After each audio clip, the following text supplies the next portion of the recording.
Now I will show you how to install 3D adjustable concealed hinge into the door.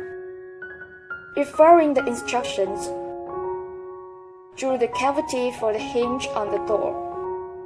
Put the hinge into the door. Then fasten hinge frame part depending on the frame type. If required, loose slightly the upper clamping screws by Allen wrench for the high adjustment. Screw the small governor place using the enclosed tamping screws onto frame and door part. Double check the fastening of all clamping and fixing screws after installation. D&D Hardware and ISO 901 certified factory with 13 years experience specialized in door hardware. We can provide casting stainless steel and casting sinusoid concealed hinge.